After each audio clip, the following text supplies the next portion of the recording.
يوم الدين وإلى سائر الأولياء الله الصالحين في مشارق الأرض إلى مغاربها وإلى سائر العلماء والمحدثين في أولي الفاتحة.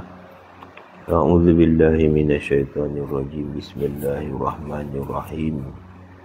الحمد لله رب العالمين الرحمن الرحيم مالك يوم الدين. إياك نعبد وإياك نستعين اهدنا الصراط المستقيم صراط الذين أنعمت عليهم غير المغضوب عليهم ولا الضالين آمين. بسم الله وسبحان الله والحمد لله ولا إله إلا الله والله أكبر ولا حول ولا قوة إلا بالله العلي العظيم العزيز العليم عدد كل حرف كتب ويتاب أبد الأبدين والدهر الداهرين يا رب العالمين.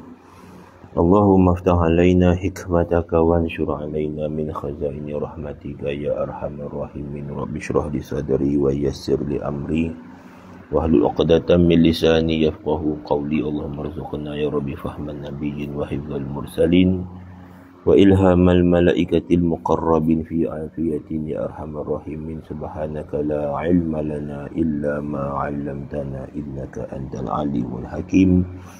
ربنا افتح بيننا وبين قومنا بالحق وأنت خير الفاتحين. وصلى الله على محمد وعلى آله وصحبه أجمعين.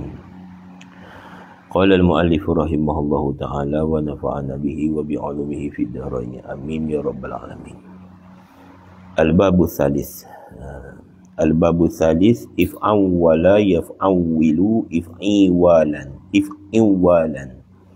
Al-Babu Salis bermula bab yang ketiga daripada 4 bab di dalam lingkungan nau' yang ketiga daripada sulasi mazid, iaitu wazannya if'awwala yaf'awwilu if'iwalan. Kalau luruh lagu ni dia jarang-jarang diguna pakai lah, tapi ada juga sebab kita nak pemaknaan dia.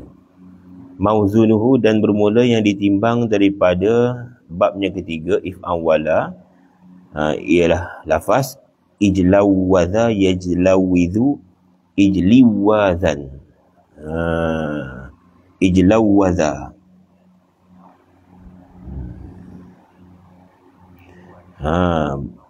ijlawwadha ni maknanya bersangatan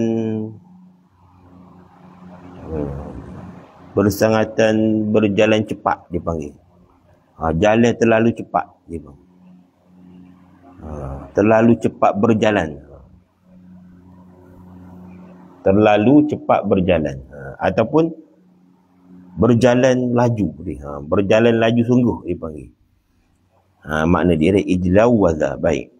Wa alamatuhu dan bermula percamannya ataupun tanda gambaran if'awwala ayyakuna madhihi ialah bahawa didapati madinya, fi'il madinya if'awwala itu ala sittati ahrufin berdiri di atas 6 haraf.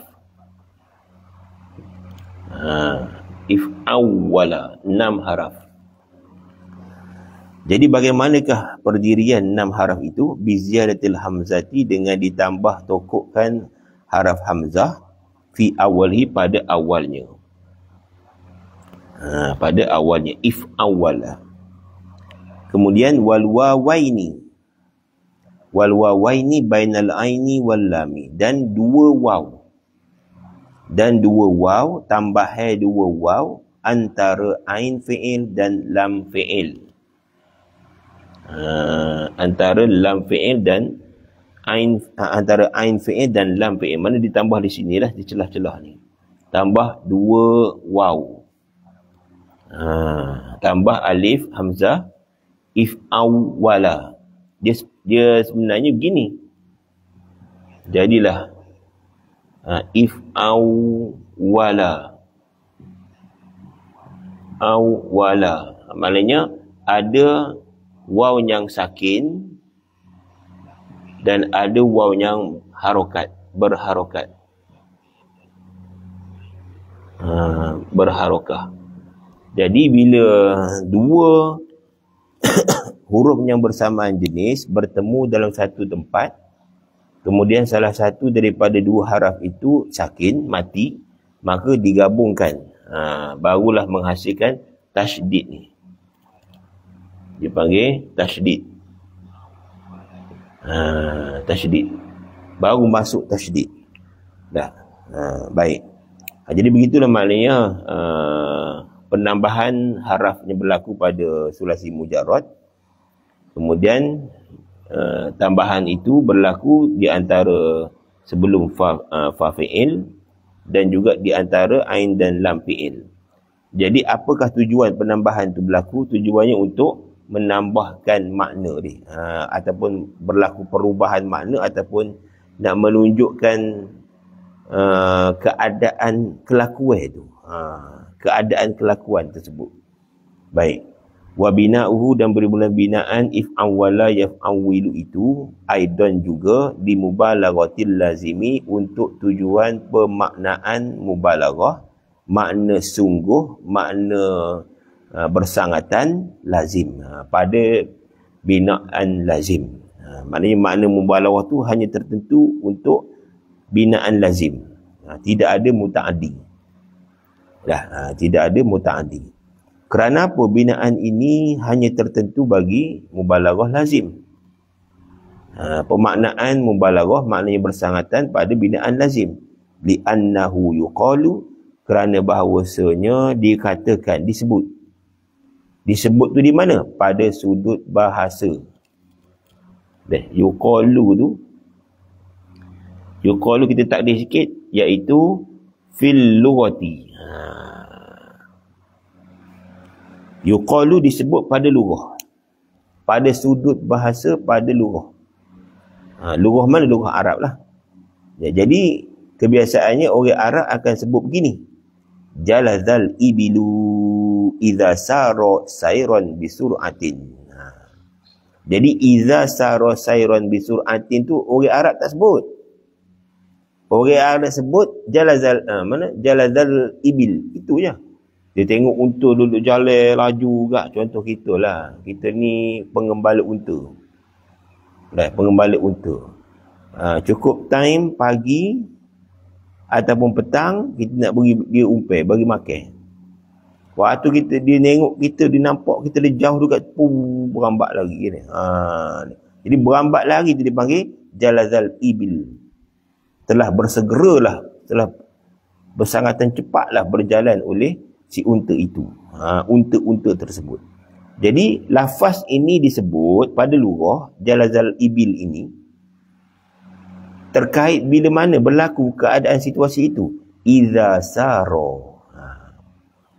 Jadi idza sara tu bukan orang Arab sebut dak. Jadi bila orang Arab sebut jalazal ibil, orang lain dengar faham selalu. Cuma dalam kitab ni, dalam matan ni, dia nak kaitkan waktu manakah, situasi manakah perkataan sebegini disebut jalazal ibil. Bagaimana situasi tu? Bila mana timbulnya ataupun terbitnya perkataan ni, iza sara sayran bisur'atin, tatkala apabila berjalanlah ia unta. Sara tu berjalan. Apabila berjalanlah ia unta, sayron akan akan sebagai jalan, maknanya jalan sungguh lah. Sayron tu maknanya masdar, dipanggil masdar mutlak, ataupun masdar lil marrah. Dalam istilah masdar ni nanti kita akan rujuk dalam kitab tasrif, ada beberapa makna-makna masdar ni. Apabila berjalan ia unta, sayron sungguh, jalan sungguh, bisur'atin dengan keadaan yang cepat ataupun keadaan yang pantas. Bisur'ah. Kalau kita belajar bercakap bahasa Arab, belajar bercakap bahasa Arab, dipanggil tadbiqul kalamil arabiyah. Kita nak membiasakan pertuturan bercakap dalam bahasa Arab. Jadi di antara perkataan yang memudahkan kita untuk berkata tu. Sebagai contoh, kita kata kita nak suruh orang itu mari. Alayya, gitu deh. Ataupun ilayya. Kita tak sebut anta tazhabu ilayya. Tak sebut panjang-panjang. Kita sebut contohnya nama dia Khalid ni. Khalid ilayya. Khalid ke sini. Jadi kita nak sebut dia dalam keadaan yang mudah-mudah. Ataupun kita nak suruh dia cepat. Khalid bisur'atin ilayya. Ataupun ilayya bisur'ah. Ni. Cepat sikit mari sini. Kita tak perlu sebut satu persatu perkataan. Contohnya kita kata, Khalid, marilah datang kepada saya dengan keadaan yang cepat. Khalid, tazhabu ilayya bisur'atin. Tak perlu nak cakap panjang-panjang. Kita sebut, Khalid, ilayya bisur'ah. Maknanya bisur'atin ni maknanya di antara perkataan untuk memudahkan meringkaskan perkataan. Jadi bila kita dengar perkataan pertuturan begitu, kita faham terlalu dah. Baik, cuma di sini nak dilampirkan iza sara sayran bisur'atin, nak menggambarkan situasi jalazal ibil itu. Bagaimanakah keadaan unta yang berjalan tu. Jadi dia berjalan itu dalam keadaan yang segera. Baik. Kemudian wa yuqalu, dan dikatakan lagi fil lughah, pada sudut bahasa, pada penggunaan bahasa Arab, dan ijlawazal ibilu, idza sara sayran bi ziyadati sur'atin. Tu dia. Maknanya ijlawazal ibil telah bersangatan cepat. Kalau kita bahasa mudah gak, kita kata cepat sungguhlah unta itu berjalan. Lajunya unta tu jalan. Derahnya jalan. Tu. Dan amat lajulah berjalan oleh unta itu. Bila mana? Keadaan tu digambarkan bila idza sara sayran, apabila berjalan lajulah unta itu bi ziyadati sur'atin, dengan kelajuan yang bertambah ataupun kelajuan yang berganda. Ziyadati sur'atin tu kelajuan yang berganda ataupun kelajuan yang bertambah. Contohnya dia lapar sungguh lah. Kita ni pengembala unta deh. Unta dia nak minum je banyak. Dia bukan nak makan nasi, makan gula dah. Dia minum air je. Contoh pagi tu kita tak ada nak mari. Lepas tu kita mari petai ni. Mari ikut petai tu gak. Dia lapar sungguh dah. Dahaga sungguh air. Jadi nampak kita mari di gebel dia tu, dia pun tu. Tu dia. Maknanya dengan kecepatan yang bertambah, berganda. Sebab dia lapar sungguh. Contoh dia. Jadi inilah penggunaan bahasa di atas wazan if'awwala dia. Dan diadaptasikan di dalam lughah Arabi, bahasa Arab, ijlawaza. Baik. Kemudian kita beralih pada bab yang terakhir, al-babur rabi', iaitu bab yang keempat, iaitu wazan if'ala yaf'alu if'i'alan. Mauzunuhu, dan bermula timbangan ataupun yang ditimbang daripada al-babur rabi', ihmarra yahmaru ihmiraran. Ihmarra maksudnya ialah terlalu merah, tersangat merah, merah sungguh. Tu dia. Merahnya menyala, dia panggil dia. Merah menyala. Kita nak terjemah dengan bahasa yang ada makna sungguh ataupun makna bersangatan dia. Merah betul. Merah sungguh. Merah pekak dia. Tu. Baik. Wa alamatuhu, dan bermula tandanya. Tanda al-babur rabi' an yakuna madhihi, ialah bahawa adalah madinya ala sitati ahrufin, di atas 3 haraf. Di atas 6 haraf. Sebagaimana bab yang sebelumnya ni. 3 haraf. Bagaimanakah perdirian 6 haraf itu? Bi ziyadatil hamzati fi awwalih, dengan penambahan hamzah pada awalnya. penambahan hamzah pada awalnya.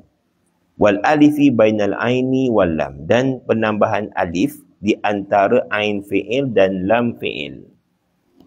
Antara lam fi'il dan ain fi'il dan lam fi'il. If'ala.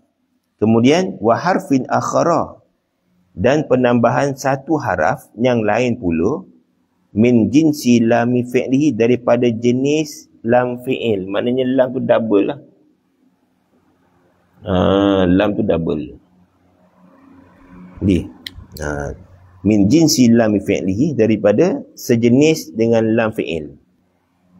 Fi akhirihi, ditambah tu pada akhirnya. Akhir kalimah fi'il tersebut. Baik. Jadi di sini berlaku ada 3 penambahan. Pertamanya dengan hamzah. Penambahan kedua iaitu alif. Penambahan yang ketiga iaitu lam. Min jinsi lami fi'lih. 3 haraf penambahan dan 3 haraf asal. Jadilah semuanya sittati ahruf. Ada 6 haraf. Baik. Wa bina'uhu, dan bermula binaannya. Binaan al-babul rabi' ini. Limubalawatil lazimi, untuk pemaknaan mubalaghah, kesungguhan. Al-lazim, untuk tujuan penggunaan binaan lazim. Semata-mata untuk tujuan binaan lazim. Kerana apa binaan ini untuk mubalaghatil lazim? Pemaknaan yang bersangatan pada binaan lazim. Lakin hadzal babu ablaghu min babil if'iali. Lakin, akan tetapi. Akan tetapi, ataupun kita terjemahkan dengan bahkan. Dua terjemahan lah. Sama ada kita terjemah lakin tu maknanya akan tetapi, ataupun kita nak terjemahkan dengan bahkan pun boleh. Hazal bab, bermula bab ini, al-babur rabi' ni, bab yang keempat. Khobarnya ablaghu, terlebih mubalaghah. Pada sudut pemaknaannya, dia terlebih bersangatan mubalaghah. Kalau ada kata kita rujuk pada bab yang ketiga, atas wazan if'awwala tu kiranya mubalaghah sikit lah. Tapi dia masuk bab yang keempat ni, dia mubalaghah sungguh. Sebagai contoh, kita lihat hujan turun renyai-renyai.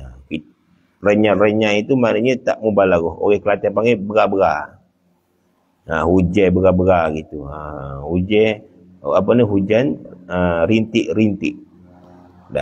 Kemudian bila mana hujan tu lebat, atas sikit daripada rintik-rintik, kita sebut lebatnya hujan.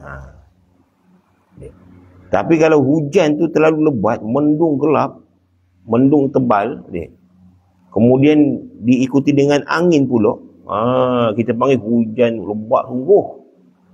Kalau kita naik kereta tu tak nampak, kita pakai wiper tu je habis dah, tak nampak juga, terlalu lebat. Nak orang kata mubalaghah tu hujan tu. Keadaan tu menunjuk kepada mubalaghah sangat. Ablaghu tu bersangatan. Ablaghu terlebih mubalaghah min babil if'iali, daripada bab al-if'iali. Mana bab al-if'iali tu? Al-if'ial. Bab al-if'ial ni di atas tu.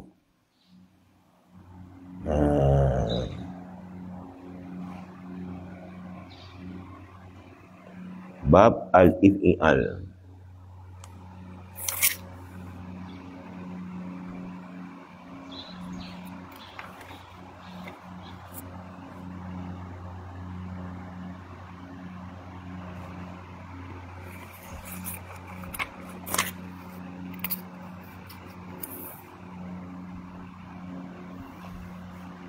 Ni.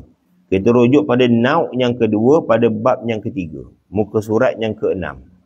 Bawah sekali. Al-babu salif if'alla yaf'allu if'i'alan. If'ilalan. Ni.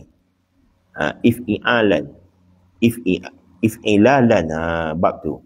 Jadi kalau kita rujuk pada bab yang ketiga, if'alla yaf'allu if'ilalan, atas penggunaan kalimah ihmarra yahmarru ihmiraran.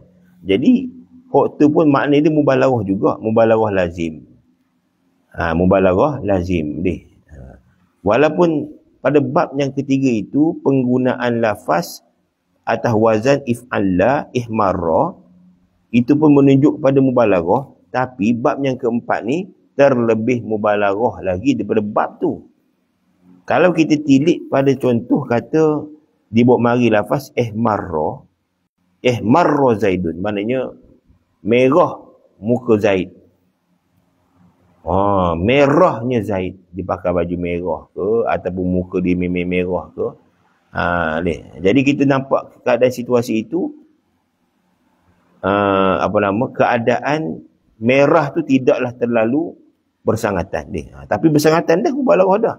Tapi kalau kita nak menunjukkan si Zaid itu merah sungguh, kita guna lafaz dalam bab if'ala dengan penambahan 3 harah ni.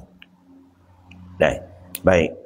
Jadi bab ni terlebih mubalaghah berbanding pada bab yang ketiga dalam nauk yang kedua tu. Baik, di annahu yuqal, kerana bahawasanya dikatakan ai fil lughatil arabiyyah, di dalam tuturan bahasa Arab. Di annahu yuqalu, dikatakan pada bahasa Arab ataupun fil lughah, dan hamira Zaidun.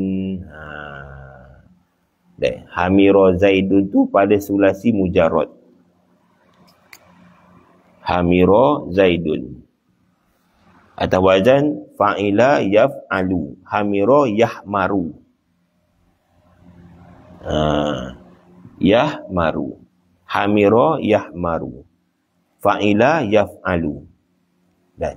Jadi kalaulah kita terjemah hamira, maknanya telah merah oleh Zaid. Telah merah oleh Zaid, maknanya Zaid berkeadaan merah.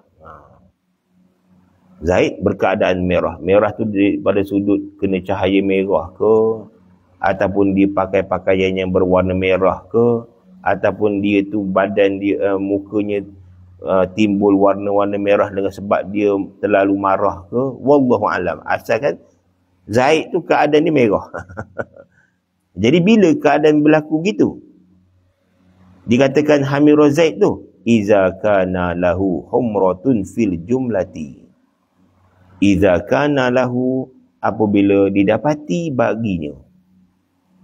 Iza, apabila, kana, didapati, lahu, padanya, pada Zaid, ataupun pada diri Zaid itu, pada tubuh Zaid itu, humratun, satu warna merah.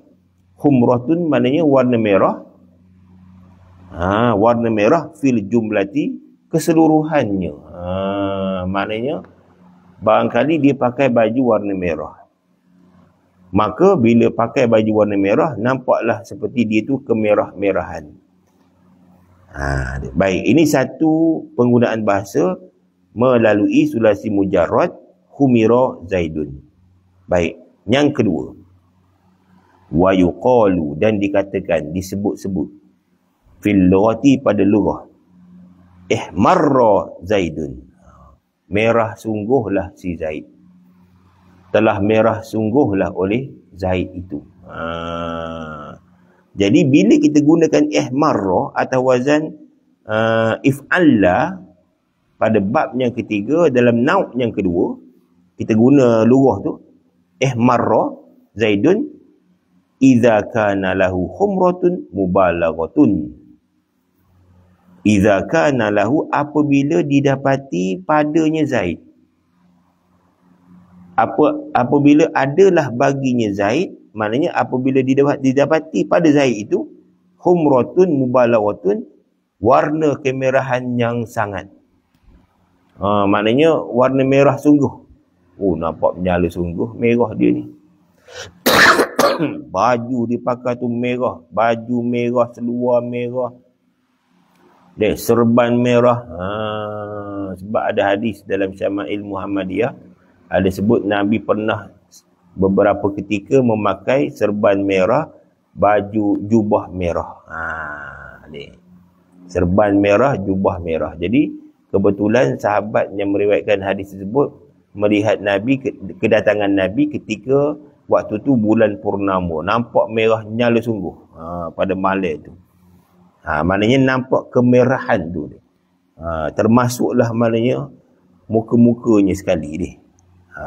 Humratun mubalaghah, terlalu merah.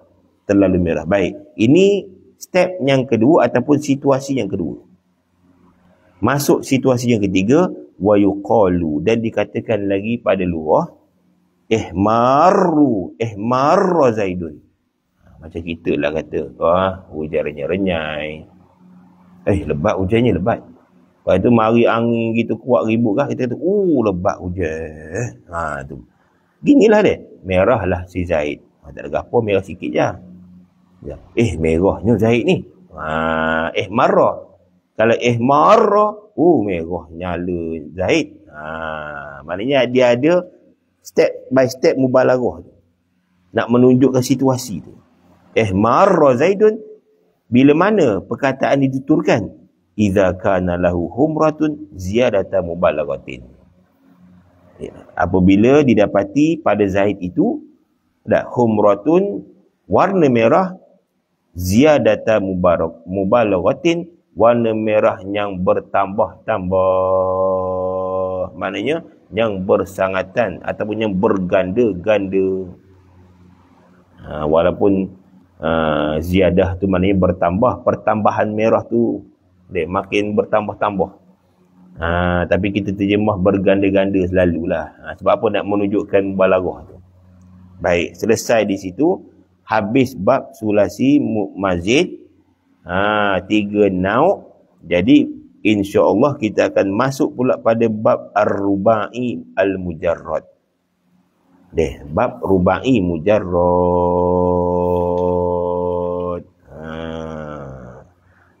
Dalam buku ni, muka surat yang 23.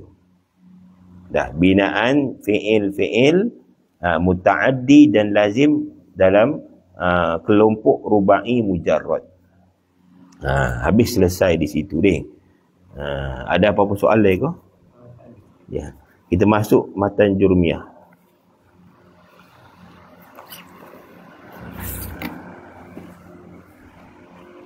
Qala al-muallif rahimahullahu ta'ala wa nafa'ana bihi wa bi'ulumihi wa bi barakatihi fid dharain. Amin ya rabbal alamin. Mari tu bab mudhari' deh. Kata al-muallif, wa huwa marfu'un abadan hatta yadkhula alaihi nasibun aw jazimun fan nawasibu asyaratun. Habis. Jadi kita nak buat lampiran lah secara ringkas. Fi'il itu ada 3 lah sebagaimana kemarin. Al-af'al ada 3. Fi'il al-madi. Fi'il al-madi dia punya ta'arif secara ringkas di sini, maftuhul akhiri abadan. Abadan. Manakala al-mudhari' mudhari' pula makana fi awalihi ihdaz zawaidil arba'i. Makana fi awalihi ihdaz zawaidi al-arba'i. Itu takrif di sini lah. Kemudian dia tu marfu'un. Marfu'un akhiri, marfu'un abadan, dirofukkan selama-lamanya. Kemudian al-amru, fi'il amar, apa takrif dia yang tersebut dalam kitab jurumiyah? Majzumun abadan.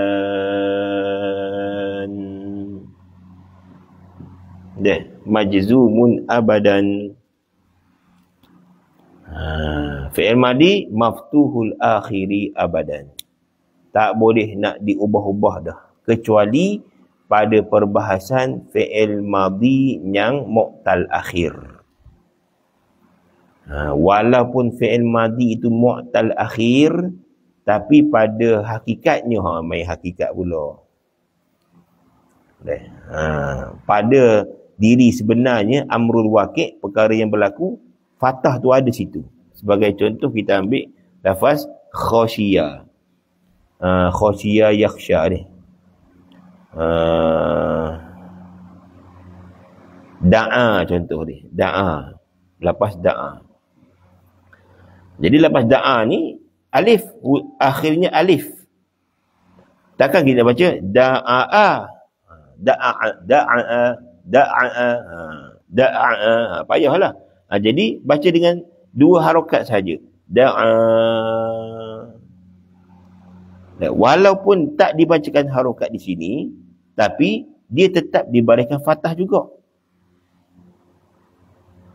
Hakikatnya baris fathah tu ada duduk situ, walaupun tak dibacakan dengan fathah sekalipun. Ini pada masalah fi'il madhi yang mu'tal akhir. Ni. Fi'il madhi yang mu'tal akhir, yang ada haraf yang tidak boleh menanggung harakat pada akhir kalimah tu.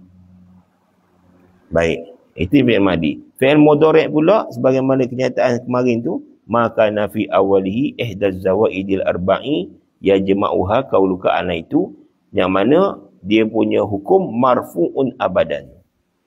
Dirofokkan selama-lamanya. Jadi kita kena faham yang ni dulu. Sebagaimana lampiran semalam tu, fi'il yang adalah pada awalnya salah satu haraf yang 4 yang dihimpunkan ana itu deh. Jadi kita faham di situ, kebanyakannya ialah secara ringkasannya, secara umumnya, haraf yang dikatakan 4 itu menunjuk kepada fi'il mudhari' yang mufrad. Jadi fi'il mudhari' yang mufrad, fi'il mudhari' yang mufrad, pada akhir kalimahnya dia mesti dirofukkan. Sebab itulah al-muallif dia buat mari dengan rofuk. Dia tak royak marfu'un bid-dhammati abadan. Dia tak royak dia sebagaimana di sini. Yang ini disebut maftuhul. Maftuhul difatahkan. Difatahkan. Maknanya dipatah dengan difatahkan dengan baris fatah. Baris atas difatahkan. Tapi di sini disebut marfu'un. Sepatutnya dia kena sebut madmumun. Yang ni sepatutnya disebut mansubun abadan. Tapi kenapa al-mu'allif sebut maftuhun? Nak menunjuk kata fatah tu. Fatah, baris fatah tu. Contohnya doroba. Doroba kena baca fatah. Tak sebut mansub. Mansub tu hukum.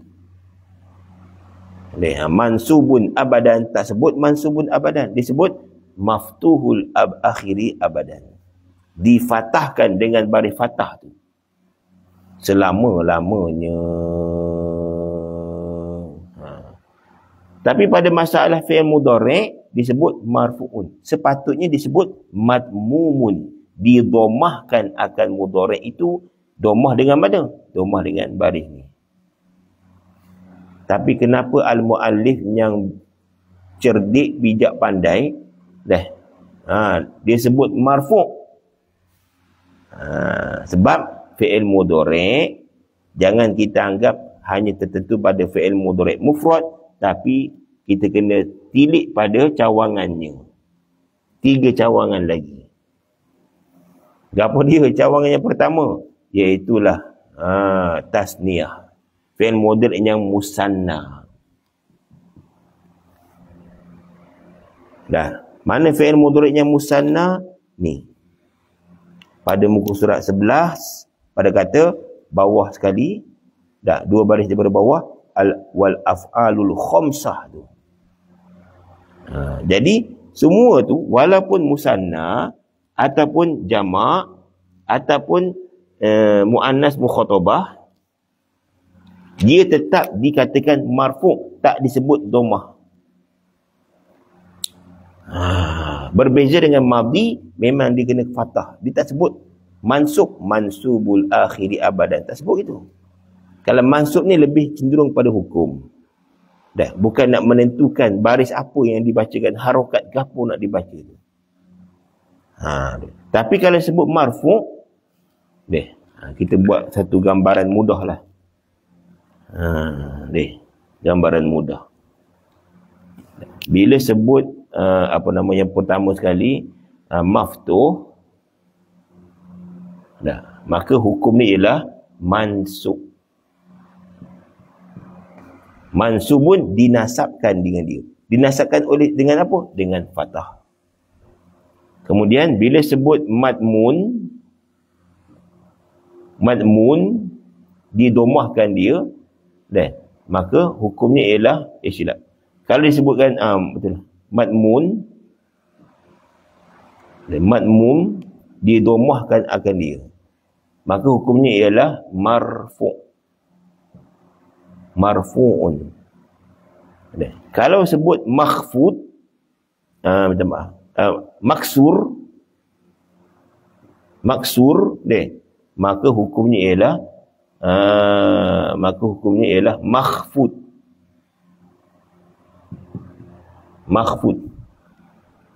Kalau hukumnya ialah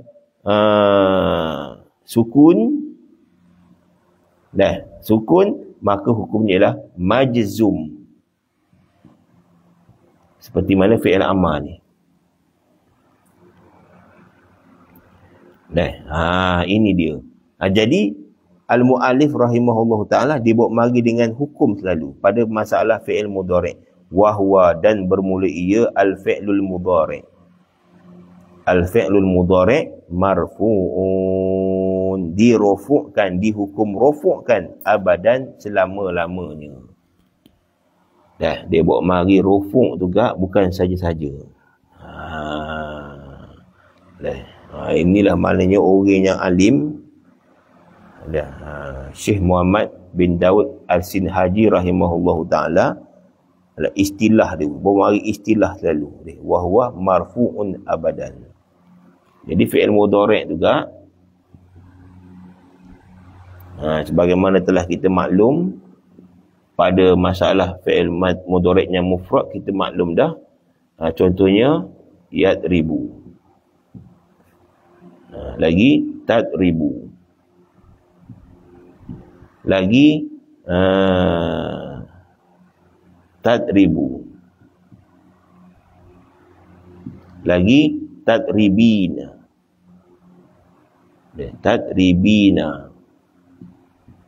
kemudian adribu, nadribu. Hak ni mufrad. Manakala musanna, yadribani, tadribani, tadribani,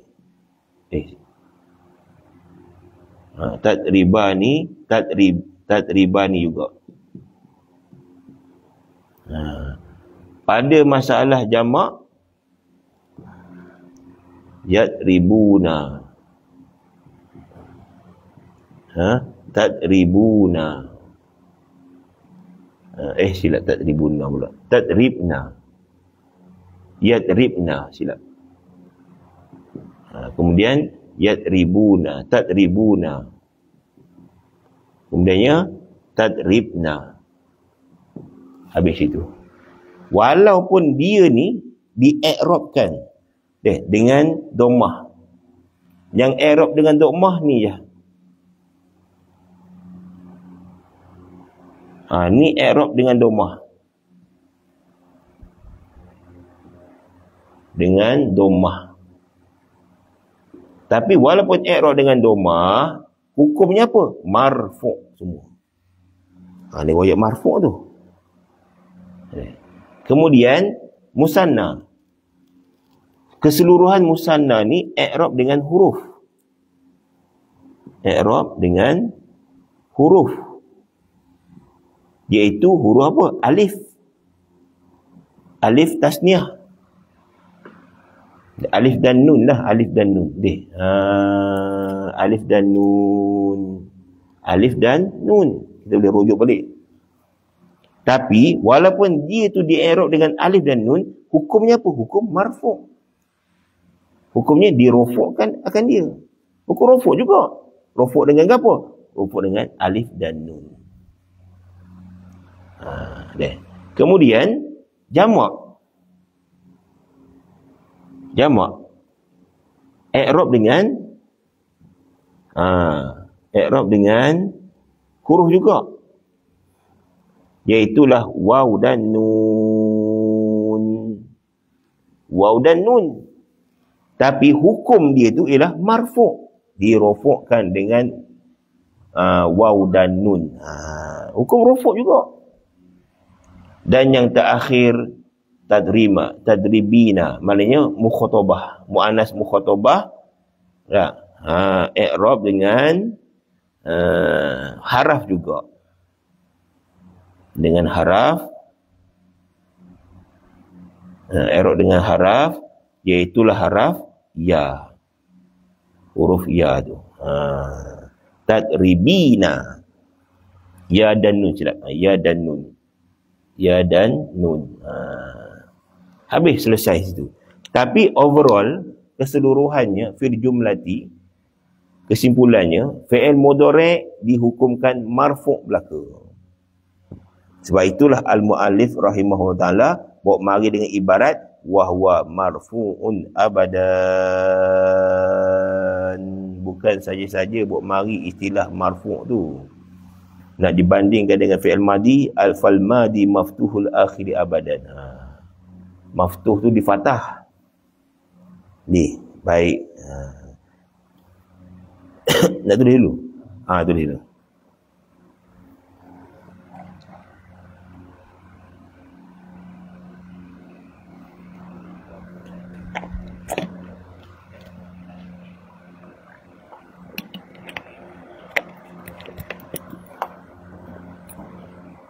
Seperti mana ma'anil Quran ni. Kalam-kalam atau kalimat-kalimat Al-Quran. Satu-satu kalimah, satu persatu kalimah start daripada suratul Fatihah sampailah suratul Nas, 30 juzuk tu. Bukan saja-saja tu hebok mari lampiran satu-satu kalimat per kalimat tu. Dia ada makna-makna tersendiri tu deh. Jadi kita dah faham perbezaan antara madhi dan mudhari'. Madhi memeh. Dia kena fathah kok mana pun. Walaupun fi'il madhi tu ada unsur-unsur ataupun ada pada bahagian fi'il madhi yang mu'tal akhir. Walaupun begitu, tetap dia ada difathahkan juga. Ada harokat di atas tu tapi tidak kelihatan dan tidak dibaca dia. Dalam pengajian usul tafsir dia disebut dalam bahagian nasih wal mansukh dipanggil. Nasih, an-nasih wal mansukh. Pada baca pun tak nampak, dah pada hukum pun tak nampak. Tu dia.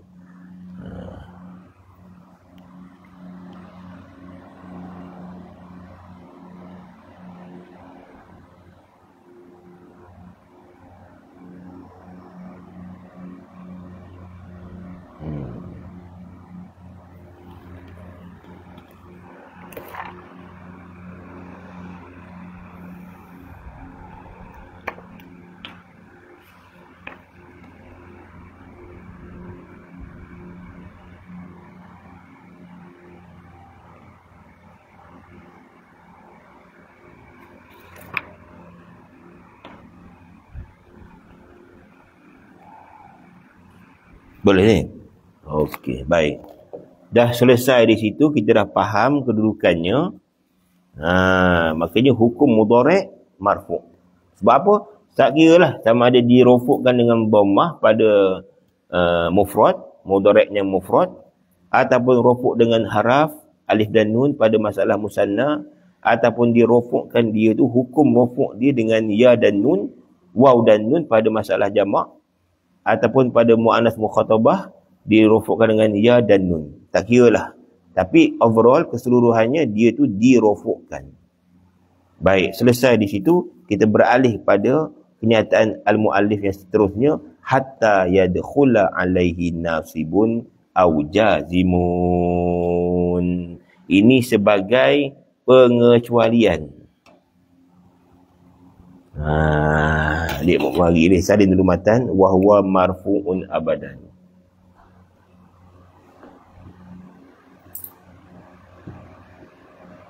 Hatta, dia bawa mari hatta sebuti abadan, hatta yadkhula alaihi nasibun au jazimun. Au jazimun. Barulah lepas ni kita akan mengenali amil-amil nasab. Amil-amil nasab dalam buku ni boleh kita balik nanti, kita akan rujuk belah pada muka surat yang ke-24. Ada bahagian yang ke-18 mengenai amil. Di situ ada dilampirkan mengenai amil nasab dalam buku ni, muka surat 24. Dan amil jazam. Boleh kita rujuk situlah. Jadi kita waktu kita rujuk balik nantilah. Cuma kita nak menyudahkan dia punya matan ni. Jadi kita dah faham fi'il mudhari' ni perbahasan dia agak lanjut. Dalam istilah ilmu mantik, dia bawa mari ibarat daripada mula bab. Kita lihat pada lampiran matan dalam mula-mula tu, babul af'al, al-af'alu salasatun madin pertama, wa mudhari'un yang kedua, wa amrun tiga.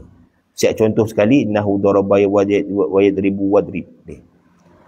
Kemudian al-mu'alif nak tafsirkan, nak perincikan satu persatu tiga bahagian tu, madi, mudhari', amar. Jadi al-mu'alif bawa mari fal madi maftuhul akhiri abada. Madi dulu.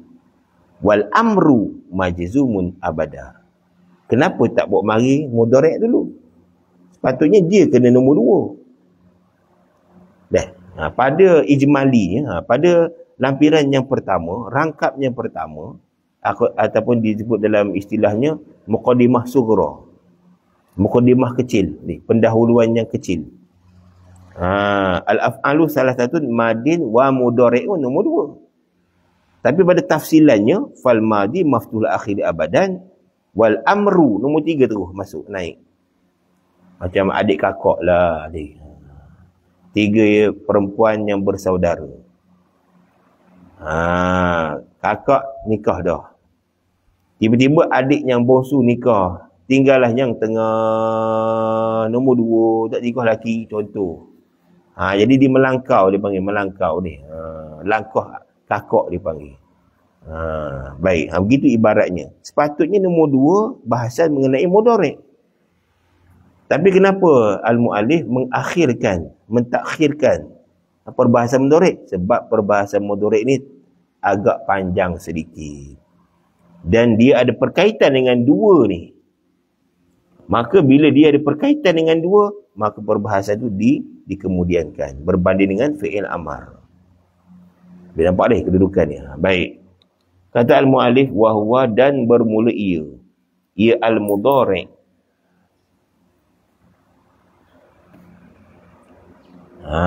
Dan adalah bermula mudhari' itu khabarnya marfu'un, ialah dirofukkan akan dia. Dirofukkan akan dia. Dihukumkan rofuk. Kena terjemah dihukumkan rofuk. Dihukum rofuk. Abadan selama-lamanya.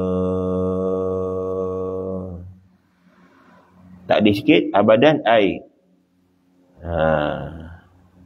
Ai ala zamani. Ala zaman.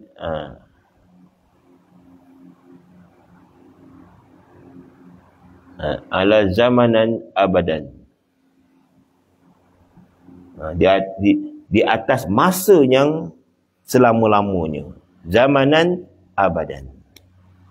Masa yang selama-lama sampai kiamat esok, bangkit kiamat pula.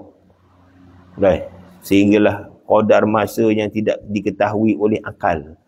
Tuhan nak buat selama-lamanya tu taruh mana, tak ada kesudahan tu. Dahlah kita duduk dalam syurga esok, mudah-mudahan tak tua-tua dia. Tak tua-tua. Lagu mana? Habis. Jadi mudhari' itu hukumnya rufu' selama-lamanya. Tapi selama-lamanya bukan selama-lamanya, hatta. Hatta ni dipanggil apa? Harfun istisnaf. Istisna'i. Harfun al-istisna'i. Tak sebut payah. Moga lama dah. Nak ayatnya ni ana beritahulah ni. Rasanya dah hampir 10 tahun tak mengajar nahwu. Masuk ni kira nak update balik ni. Dah 10 tahun. Ya, alhamdulillah lah, masih lagi ada Allah Taala bagi ingat balik.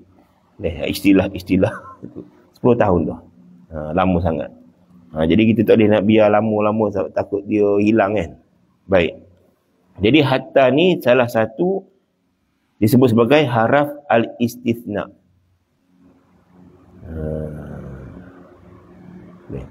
Dia hatta tu ada banyak haraf. Ada harfun nasbi pun ada, haraf yang menasabkan ada, hatta al-istithna pun ada juga.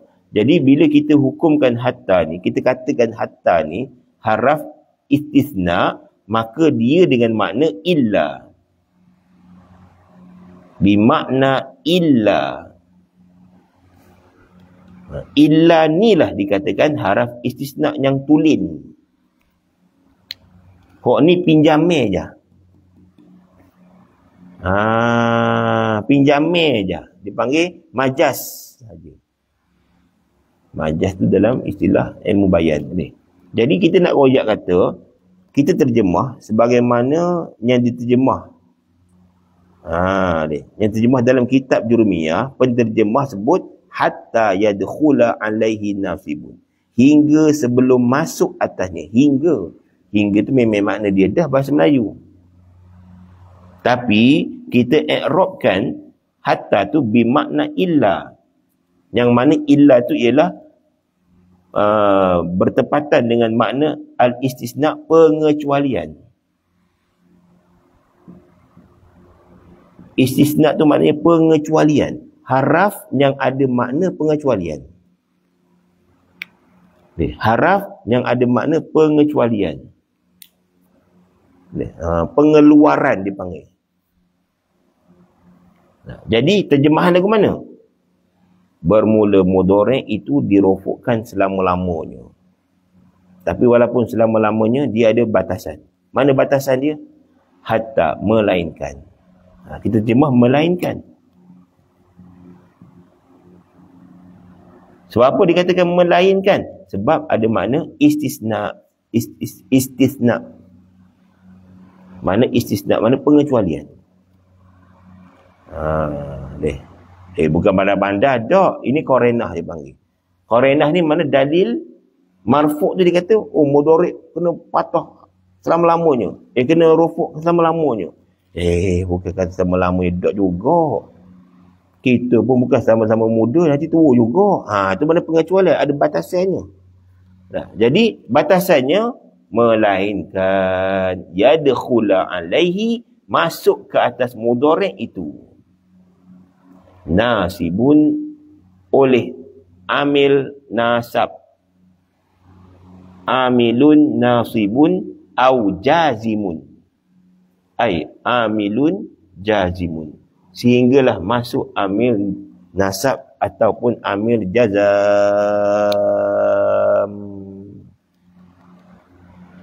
Amil nasab dan amil jazam. Kalau dah masuk amil nasab ataupun amil jazam, maka tak hukum rufu' dah. Adakah abadan selama-lamanya? Tak. Dia ada ada pengecualian. Dia ada had batasannya. Kecuali hatta melainkan kecuali masuklah ke atasnya itu oleh amil nasab. Jadi nasibun tu jadi fa'il bagi yadkhula. Fa'il bagi yadkhula. Au ni haraf atof. Au tu haraf atof. Atof berkata nasibun. Atof berkata nasibun. Sama ada, jadi au ni dipanggil atof yang dengan makna takhyir. Apa makna takhyir? Iaitu pilihan. Takhyirun. Takhyir maknanya memilih, pilihan. Pilihan ke apa? Maknanya sama ada, tak kira lah yang masuk tu amil nasab ke ataupun amil jazam ke, ikutlah. Jadi bila masuk antara dua amil ni pada fi'il mudhari' yang dikatakan marfu' tadi, dia akan tidak dihukumkan marfu' dengan tidak dihukumkan marfu' dah. Nanti kita akan huraikan lagi. Al-mu'alif bawa kita pada pengenalan amil nasab dulu. Kemudian diiringi dengan pengenalan amil jazam. Fan nawasibu asyaratun. Itu dia. Sebelum tu ada apa-apa soalan lain ke? Ya. Takhyir ni pilihan. Takhyir. Takhyir ni pilihan.